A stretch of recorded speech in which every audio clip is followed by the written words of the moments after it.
Salve galera, beleza? Vamos falar das batalhas da Guerra do Paraguai. Então, os primeiros ataques são movidos aí pelo Paraguai e aí isso vai gerar a retaliação dos aliados. Então, a primeira batalha que vai acontecer é conhecida invasão de Mato Grosso, que vai acontecer em dezembro de 1864, na região lá de Mato Grosso de Corumbá, Miranda e Dourados. Então, o Paraguai vai invadir essa região. Vai ser uma realidade bem difícil, né? Muita gente acaba sendo morta, mulheres violentadas.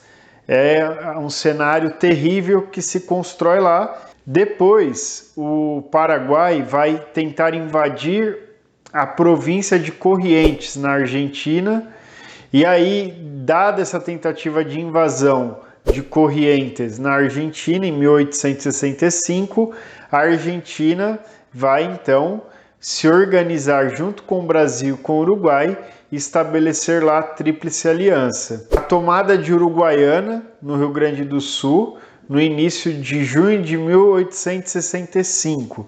Também aí mais uma ação paraguaia contra, agora já podemos dizer assim, a Tríplice Aliança. Em decorrência das ações paraguaias, se dará então a reação dos aliados. A primeira reação é a criação da Tríplice Aliança em maio de 1865 e aí logo em seguida vai acontecer uma batalha muito importante na guerra, que é a Batalha do Riachuelo, em 11 de junho de 1865. É uma batalha no rio, portanto, uma batalha envolvendo navios, embarcações, como pode-se ver aí no quadro que relata um pouco, né, essa batalha.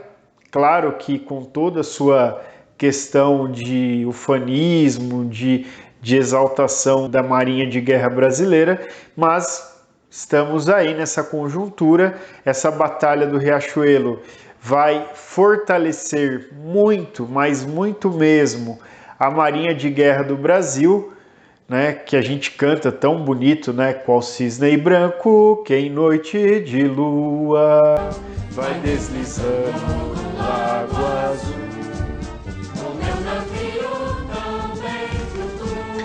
Então é isso, vai se dar um grande crescimento da Marinha Imperial. Outra conjuntura que vai disparar a partir desse contexto das batalhas é a questão dos voluntários da pátria.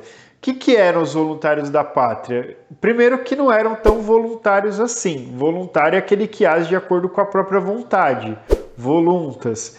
Nem todos os voluntários serviam de forma voluntária. Por exemplo, alguns que compõem essa unidade militar, né, que é criada no dia 7 de janeiro de 1865, eles iam de forma forçada, quer dizer, não voluntária.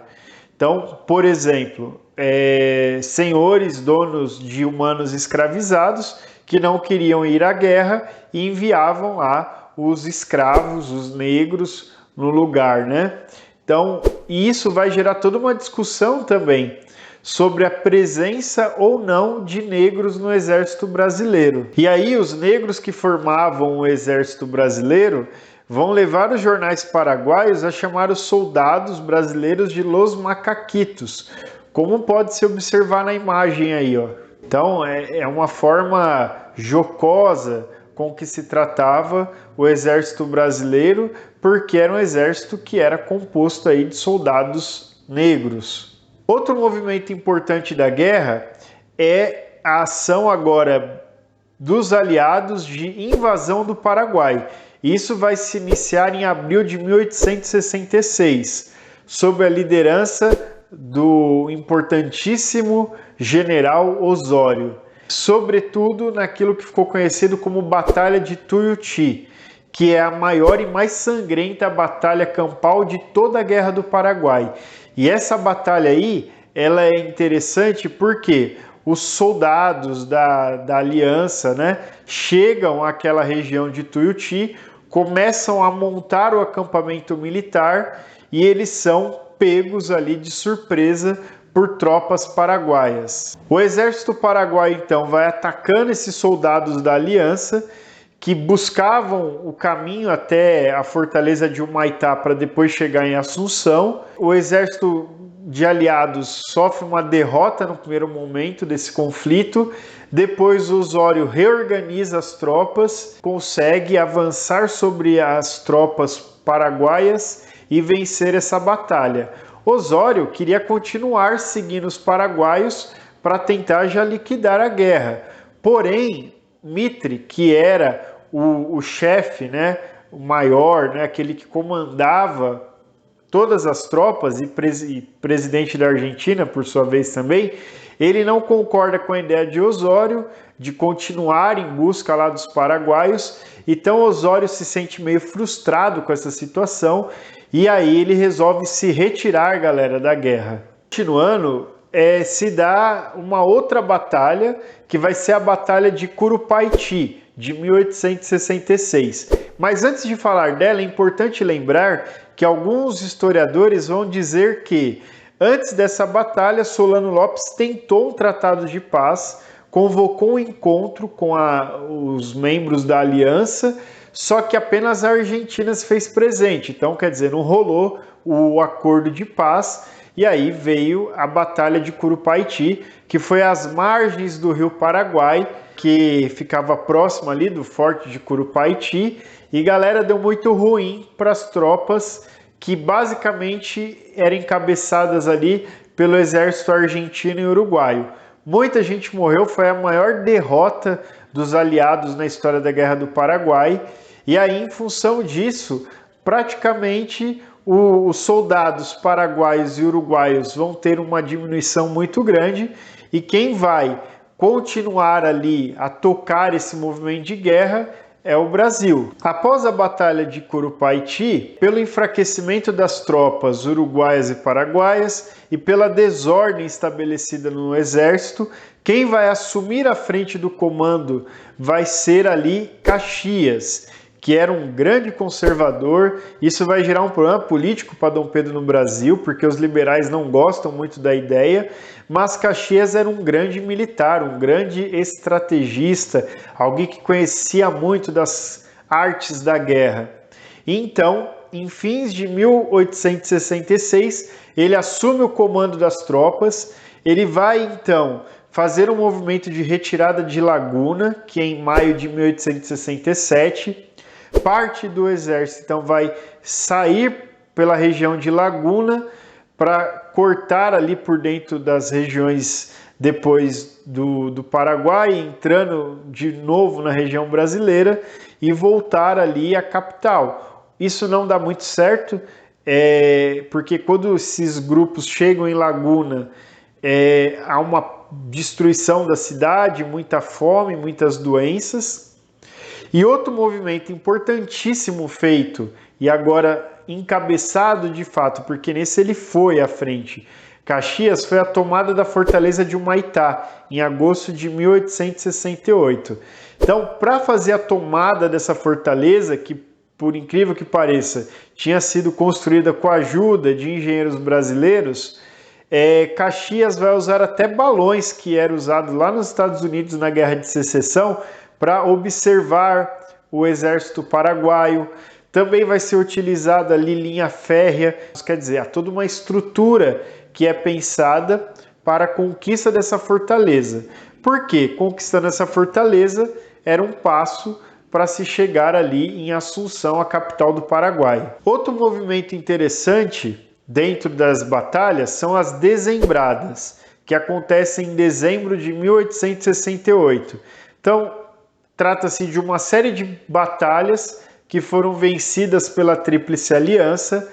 Essas batalhas aí são muito importantes, né? Batalha do Itororó, de 6 de dezembro, Batalha do Avaí, de 11 de dezembro, que resulta também numa obra de arte que depois nós vamos falar dela. A Batalha de Lomas Valentinas, de 21 a 27 de dezembro, e a rendição de Angostura, eu acho que é assim que habla-se Angostura, de 30 de dezembro.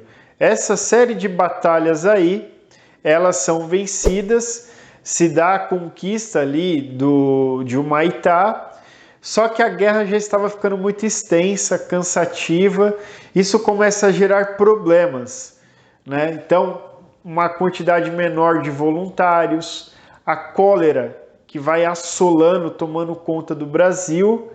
E aí, em 1868, o Duque de Caxias vê a necessidade do fim do conflito. Ele já não vê mais lógica nessa disputa. Sobretudo, a partir do momento que, depois de vencer as dezembradas, conquistaram Maitá, as tropas ali avançam e tomam a região de Assunção em 1869. Então, Caxias já não vê mais sentido na guerra, mas Dom Pedro insiste porque ele quer a todo custo pegar ali Solano Lopes, que vai se esquivando da batalha, vai procurando se defender, vai fugindo então do exército dos aliados. Em função disso, Caxias ele vai alegar que está doente, ele deixa o embate, deixa a guerra. Quando ele volta para o Brasil, né, ele não é acolhido com festas, o que vai depois gerar um problemaço para Dom Pedro, né, sobretudo com relação à queda do Império, porque ele não acolhia bem os militares.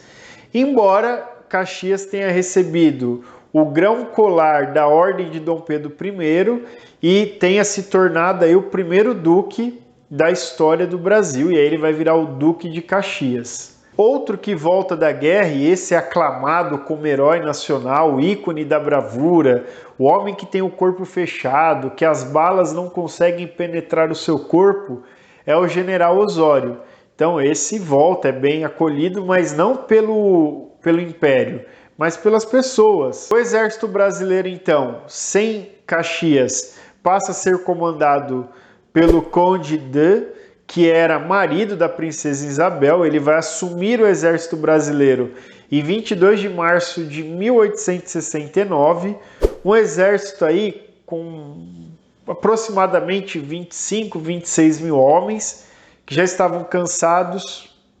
Alguns estavam querendo desertar, ou seja, sair, né, do exército, não viam mais sentido na guerra também, mas ele tem essa missão, ele assume a mando de Dom Pedro, e aí o Conde de vai enfrentar as campanhas das Cordilheiras de abril de 1869, vai então continuar a perseguição a Solano Lopes. Essa perseguição a Solano Lopes, ela vai chegar no seu fim na batalha, a última batalha, que é a Batalha de Cerro Corá, que vai se dar aí em 1870, e no dia 1º de março de 1870, Solano Lopes é morto, junto com o filho dele, um adolescente. Bom, então, diante de tudo isso, Dom Pedro II, né, aí se vê satisfeito com a morte de Solano Lopes e se dá o fim das batalhas. Isso aí, galera. Então, essas batalhas foram importantes, marcaram a história da guerra. Vem comigo. Um abraço.